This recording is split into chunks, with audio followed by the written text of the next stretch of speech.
Hello, Hare Krishna. My name is Jvalamukhi Dasi. This is a continuation of my book called My Hoo-Hoo and the Destiny of the Universe. The Golden Age, the Great Sinister Movement, and the Firewalk of the Hare Krishna Kid. It is video number 26. And again, thank you for your attention. I know this is probably, sometimes I wonder, I'm like, am I just going into too much detail and gore here? But this is my walk, and if you want to walk next to me and try to understand what actually happened in the Hare Krishna movement and a bigger scope of it on a telescope out kind of level, these are my realizations about the nature of the abuse and why it took place and how important Srila Prabhupada's preaching is to the world situation very, very relevantly right now, because all these forces are at play on the earth, and us reclaiming the potency and the purity of what Srila Prabhupada gave us without the deviations is what will change the face of this earth, not just on this earth, but the entire universe. Jagat Guru, Srila Prabhupada Ki Jai. So these are my memories of what took place and the sorting out of them and how I have come round right with lots of purification in that. So if you want to walk with me and hear my story, that is what I am doing here. So again, number 26. Thanks for your attention. This is in September of 2011, these entries. I was with the kids from the Detroit Gurukul. We were walking to the park, the one at the end of the street by the pier.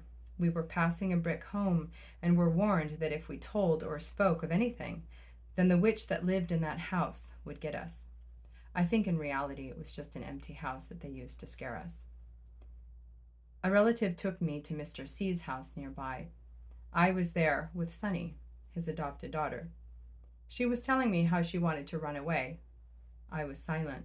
I didn't know where to run. She was being abused by her stepfather, and I was being abused by my father, and we were friends. Another day, a bizarre Super 6 scene unfolded on the session table, replete with all of the dry heaving, screams, convulsions, body memories, etc. Beast and my ashram teacher, whom I shall call Upadruta Devidasi, which means the greatly disturbed one. There were other children and other implicated adults from the coven. They were all present. They sat in the theater seats in the Fate Museum. They were constructing to depict Krishna's pastimes. Instead of Krishna's pastimes, the demons in the guise of devotees performed some super sick, perverted version of the Lord's pastimes, but mostly played out the roles of demons, raping and killing, but they weren't doing it just for pretend. They didn't use special effects. They did it for real. No one physically died that day on the stage, just died a little more inside. I watched the little girl that looked just like me from some distance above her body. I was disassociated viewing the scene. Then, when she thought that everyone had left and that she was alone in the dark, she sobbed in despair and loneliness. The lights came back on. She realized that she had not been alone when she cried. She felt embarrassed. Beast so enjoyed to hear the genuine despair in her little voice.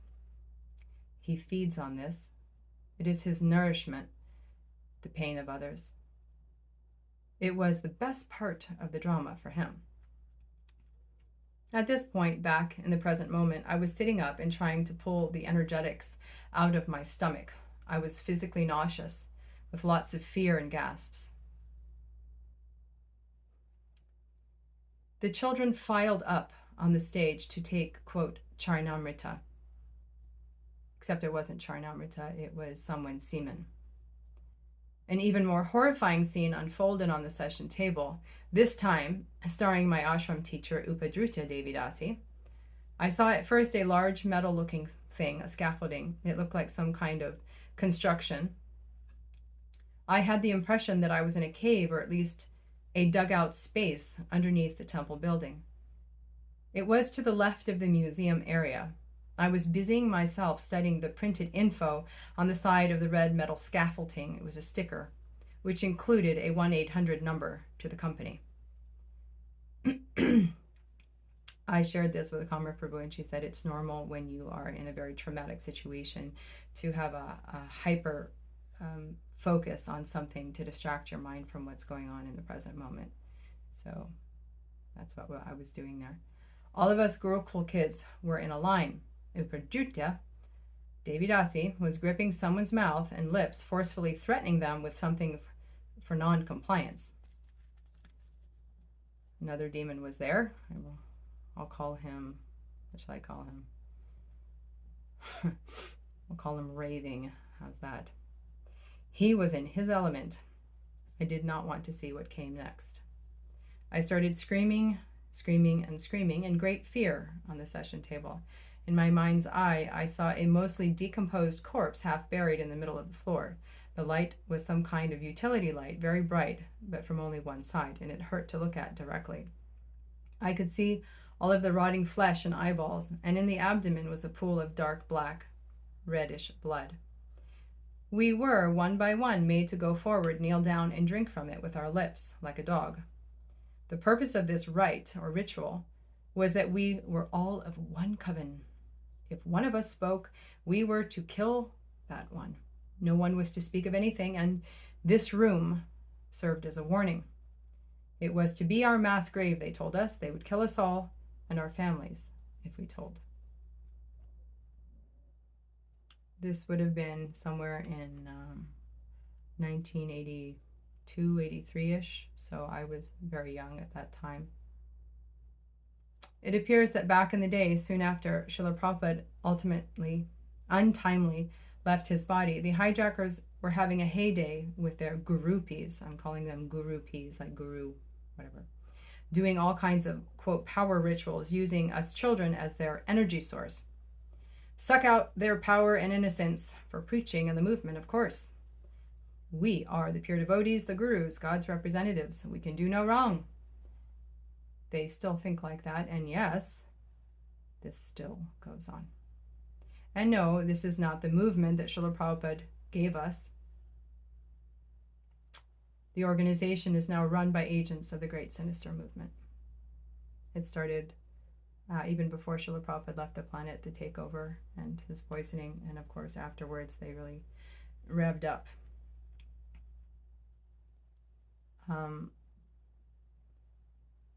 Demons have always performed sacrifice to gain power because nobody has any power on their own.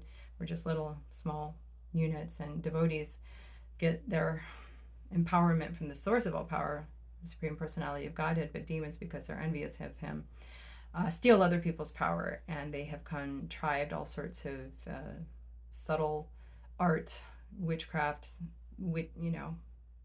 dark things to siphon other people's power. And of course it all involves trauma and rape and horror and like that. So one of the reasons that the false leaders in the organization look so shiny is because they had harnessed our Shakti, sucked our power, the second generation, and were wearing it. A lot of them look really gray and ugly now because we've been taking our power back. So they're starting to look like the gargoyles that they are. Kamra is totally amazing. I could perceive the strength of this entity who was coming up for release. She said that he was in the frequency where the angels reside, but he was their enemy, like a dark angel. His purpose was to destroy the women and children. She repeatedly called on the names of Lord Nrsingadev and Shishiradhamadava, Shri Panchatattva, to take this entity out of me. She urged him to take the mercy of these divine personalities and to give up his hold on me and the others, to go to a higher realm and serve a greater master, a grateful master. He was a lot harder to get out of my energy field. She had me look at her finger and follow it around in circles. This is a technique to gain an upper hand in the realm of control over my own body. In other words, if I'm disassociated, trying to do something like wiggle my toes or look at my finger brings me back into my physical body where I can make some difference. I could feel his eyes looking out of mine, the entity. Kamra was trying to help me regain the exclusive use of my own body. I told her, he wants to hurt you, to attack you. And she calmly said, he will do neither. She is an empowered preacher, and she finally convinced this ghostly being to go, take all of his hooks and friends, and leave. At the end, I could sense him cry, feeling the mercy of Mahaprabhu. He was a Brahma Rakshasa from Mayapur. The knowingness came. What a relief when my lashing body finally went limp. He was gone, and now Kamaprabhu helped me remove the residuals. He had been hooked into my terror, my fear. After the session, she said, "You have just cleared a huge burden for many people. Beast is also relieved. This entity was making him a puppet as well. At one point, I want to go up to Beast and fearlessly, in front of many witnesses, set him straight. Lord Caitanya can change anyone's heart, even his." I was so energized and present with my children the rest of the day, and I was even very happy. Now it is 1 a.m. and I am pooped. We are making muscadine jam. I have the best husband in the world. End of journal entry. Next journal entry. The Thursday after my session last week was my husband's birthday. I made plans for dinner, cheesecake, etc. The pressure of emotion was pushing so hard I wanted some way to relieve it. Lying down in a mood of blackness was just too ignorant for me. So I went outside to let my body be tossed around on the trampoline. The urge I was feeling was to have my body connect with something really hard, like I just wanted to hit something with my body. That didn't satisfy me, so I slammed myself up against the house a few times. It was somewhat of a relief, but the pain in my heart just mounted, and the rage came stronger. My husband came outside, hearing the noise, and carried me in. I struggled against him, wanting to smash my body and knowing I needed help that was very, very, very hard for me to receive. He held me on the couch, and I cried and screamed. There was this feeling. I had to do it. I had to do it. I had to kill myself was the sensation. It was getting stronger and stronger, and I could hear the voices in my head on how I could do it. I expressed these things to him as much as I could through my pain and told him how sorry I was about him and the boys, but that I just could not go on. It was too painful. Then I saw my mother pull up in the car, so I ran upstairs with his help. My legs would barely support me up the stairs. In hoarse whispers, I forced him to go down to deal with her because I, under no circumstances, wanted her to see me like that. He didn't want to leave me, and for good reason. Neither of us knew what I would do. I was not safe. I was curled up by the window, and it took some effort not to jump out of it, but I didn't think it would quite do the trick because it wasn't high enough. But the pain was quite real enough. After redirecting my mother, he came back up and sat holding my feet, and I just breathed and zoned out a bit. I am sure he was praying for me at that point. My boys came home, and I pulled myself together and went on with cooking the cheesecake. It was his birthday, after all. My beautiful neighbor, Harinam, came over, and she could tell something was wrong right away. My teacher, Kamra, called. She also knew something was wrong. But I felt ashamed because I thought Martin had called them, but he hadn't. In my talk with Kamra and my coolness towards Harinam, I realized how hard it has been for me to ask for help. Simply, I don't. Trust? None. Later that night, my husband took me out to the mall, and we spent a beautiful evening together. He is showing me how to have some joy, simple happiness in life. It is one of Srimati Radharani's transcendental qualities, happiness. He took me to see Shishi Radha Shamasundar at the temple in the evening, and I sang for them. My faith, I could see, was very, very weak at this point. It was just music to me that night, not the prayer that usually comes out from my heart in kirtan. I had issues with them, and it was apparent. We sat on the cold concrete benches in the temple courtyard. It was dark. He held my limp hand. I couldn't hold his back. I could not look up at him. My throat was closed in a solid lump. My poor husband in several ways made me give my word, my commitment, not to kill myself. It sounds so silly to me even to write this, but I was surprised just how hard it was for me to give that word to him. It came down to this. I am too much of a coward to do it because, one, I have that distinct memory of how I killed myself in my previous life and the futility of it, the resultant pain and dysfunction it caused, and 2, how much love I have for him and the boys. I tried to chant my japa with attention, with my heart. 2 hours later, at the end of 16 rounds, what I felt was to simply throw my japa beads as far as I could and pee on them. That's how angry I felt. So much anger and envy of Krishna and his consort came out of my heart. It was Radhastami, the appearance day celebration of the Supreme Goddess of Fortune, and I battled with these terrible emotions. I recognize it is one of the bona fide stages of healing, anger, so I did not judge nor check myself in my thoughts. I observed my inner coverings. I didn't speak it out loud, though, so offensive it was. I prayed to her to help me to purify these ugly things from my heart. Today, she answered my prayers. I was sharing with Kamra Prabhu about the envy I saw in my own heart while trying to really connect with the holy names. And as we began the work, it became clear that the feeling of throwing away my japa prayer beads and the rage was just a covering layer, another entity. As Kamra put it, well, someone wanted to throw away your beads and pee on them. I then had witness on this covering entity. It was not me, it was not mine. I did not have to identify with it. It came out through my stomach as she was pulling it out. I sat up, dry heaving, retching, and coughing. I even went into a full back bend on the table. I used to joke with her, if you ever need money, just install a camera on the session table. There'd be countless viewers. That movie, The Exorcist, has nothing on me. That energy revealed itself to be rage and revenge. It came to me through my father, but I was clearly seeing the girl that was pushed from the balcony and the murder of my small friend. I wanted to avenge them. That entity in me was hooked into that fierce desire for revenge.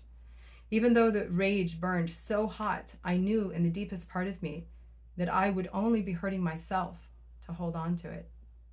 I tearfully placed it at the Lord's lotus feet. My dear Lord, you know everything, past, present, and future. Only you are the best, well-wishing friend of all beings, and not a blade of grass moves without your sanction. Therefore, whatever has taken place has been done under your supervision. Even though I want to destroy these evil people that did these horrible things, still, I know that I am very, very small and cannot see as you see. You see everyone equally as their loving Father. Who am I to judge your dealings?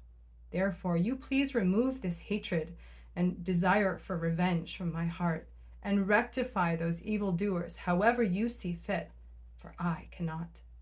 I don't want to carry this revenge in my heart and be like them. Please soothe my burning heart by allowing me to feel your transcendental presence, for there is no other means of relief from this burning sensation. This energy was very powerful and was taking my body for a real ride with all the classic possession stuff. From my heart, I vocalized, I take my power back from this entity. When the entities take hold so strongly, it is hard to get the mouth to cooperate, but I said it anyway. In the past, I've given so much power in my life to the energy of rage and revenge, and now I give rage and revenge no more power. I repeated this several times until I felt it really go into my gut. I took shelter at Lord Nityananda's feet. I was a small speck stuck to his transcendental foot. I knew then that I no longer wanted that powerful anger and revenge. I wanted to cling to my only shelter, Lord Nityananda, and that he would evaporate any and all darkness in everyone's heart. There would be no more cycle of abuser, offender, victim, hurt, pain. The power of true identity as the spirit soul and of forgiveness came clearly into my purview. I was definitely powerless to lift that violent red and black, spiked, deceitful, envious, dangerous, self-destructive energy of revenge. I was tiny, but he is God. As the ferocious entity left my energy field, I saw the second layer, the one of mistrust and feeling betrayed by God underneath. It's always like that. Anger covers fear. It gave me power when I had none.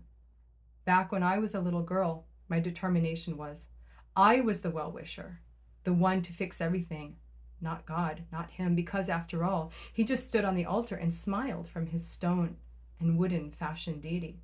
He didn't come to our rescue when we called. I asked myself, why was Lord Jagannath still smiling while all of this was happening? I voiced my doubt and mistrust in this regard, and Kamar said, well, let's go into that. I prayed to Lord Jagannath to reveal this answer to me. Even though I felt the betrayal, the rage, the hurt, I genuinely wanted to know the cause of my suffering and why he had allowed it to happen. Why was he still smiling when I was being so severely abused and right in front of him in his deity form in the temple room? I prayed, my dear Lord, you came in your half-man, half-lion form of Sri Narasimhadev to rescue your child devotee Prahlad Maharaj when his life was being threatened by his demon father. He was your pure devotee. Certainly, I am not pure like him, but I was nevertheless an innocent child. I called to you, and you did not come. You did not come. Why? Tears rolled out of my closed eyes, dripping into my ears. Heart aching, I prayed, let the answer be very clear so that I can hear your voice and not confuse it with all of the static and the other voices in my head. However much of me wants to blame you for my suffering, a greater part of me wants the truth, the real truth. Instant revelation occurred. I perceived a blindingly brilliant yet gentle white light. It was me, I, the soul. Around this light was a tightly fitting covering layer. It looked just like me and was made out of the same matching material as the mean dark angel dude. Up until this point, I was feeling, how can I go on? My heart is so crushed and broken, full of pain. But at that moment, in a flash of instant revelation by the Lord's mercy, I saw that I was not only not broken, but I, the self, was completely untouched, unhurt. The Bhagavad Gita verse about how the soul cannot be cut, withered, etc. came to me. Nainam chindanti shastrani, nainam dahati pavaka, na chainam kledayanti apo, na so shayanti marutaha. Chapter 2, text 23. The soul can never be cut into pieces by any weapon, nor can he be burned by fire, nor moistened by water, nor withered by the wind.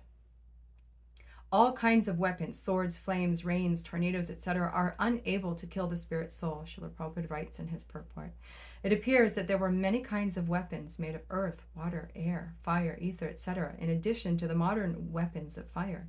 Even the nuclear weapons of the modern age are classified as fire weapons, but formerly there were other weapons made of all different types of material elements. Firearms were counteracted by water weapons, which are now unknown to modern science. Nor do modern scientists have knowledge of tornado weapons. Nonetheless, the soul can never be cut into pieces nor annihilated by any number of weapons, regardless of scientific devices. Nor was it ever possible to cut the individual souls from the original soul. The Mayavadis, however, cannot describe how the individual soul evolved from ignorance and consequently became covered by illusory energy. Because they are atomic individual souls, sanatana, eternally, they are prone to be covered by the illusory energy, and thus they become separated from the association of the Supreme Lord, just as the sparks of the fire, although one in quality with the fire, are prone to be extinguished when out of the fire. In the Varaha Purana, the living entities are described as separated parts and parcels of the Supreme. They are eternally so, according to the Bhagavad Gita also. So even after being liberated from illusion, the living entity remains a separate identity, as is evident from the teachings of the Lord to Arjuna. Arjuna became liberated by the knowledge received from Lord Krishna, but he never became one with Krishna. End of purport. I started to smile. That is why Lord Jagannath had such a big smile on his face. It was just a drama. I was just fine, even while those abuses were taking place. He knew that. Even when, like a small child throwing a tantrum over some trivial thing, I fully identified with my body and my victimhood. The Supreme Personality of Godhead is often described as appearing like a dramatic performer on a stage. He is beautifully dressed in yellow silken garments adorned with gems that are themselves beautified by his limbs, coming in contact with them. The turban that bedecks his head is simply gorgeous. His bodily hue is a mass of black rain clouds. He has the best artistic sense of everything. He creates all the gorgeous nature that is the endless subject matter and inspiration of theists and atheists alike. He is the origin of all rasa or relationship. As the source of time and the spiritual and material manifestations, he is the supreme director and well-wisher. He is Jagannath, Lord of the universe. I was an insignificant, irreplaceable, tiny, but beloved actor on the temporary stage of this material world. As I deserved, as I desired, the drama unfolded under his impartial and compassionate eye.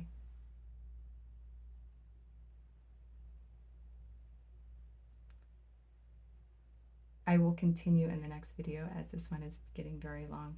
Thank you for listening. Hare Krishna.